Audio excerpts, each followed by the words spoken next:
زيديه، ولا واحد نهى.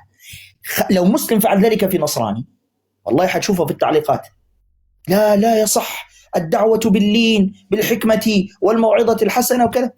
هذه على قدر من أن هذا شيء جيد، الحقيقة هو شيء جيد، لكن أحيانا يكون ليس جيدا، لأن بعض الكيوت هؤلاء بيطبقوا هذا الكلام على من؟ على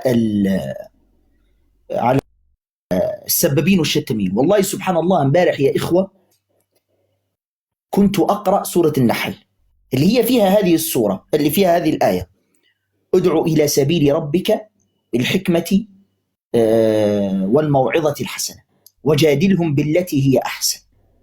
كنت أقرأ هذه الآية لأول مرة، مع أني شوف كم مرة خاتم القرآن ولله الحمد وقرأت، لكن لأول مرة انتبه لهذا الأمر. ما هي الآية التي جاءت بعد هذه الآية؟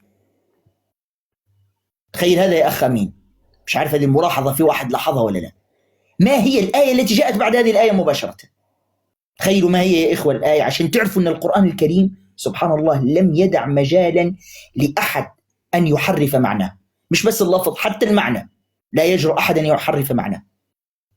الآية التي بعدها: وإن عاقبتم فعاقبوا بمثل ما عوقبتم به. سبحان الله. تعرف كنت أقرأ الآية قلت الله أكبر، يعني انتبه، المجادلة الحسنة هذه مش مع كل واحد. يعني الذي يسيء إلى دينك أعطيه على دماغه، الذي يسيء إليك ويسبك ما فيش معك مجادلة حسنة. اعلم أن هذه المجادلة حسنة مع فئة معينة، رسالة ربانية واضحة.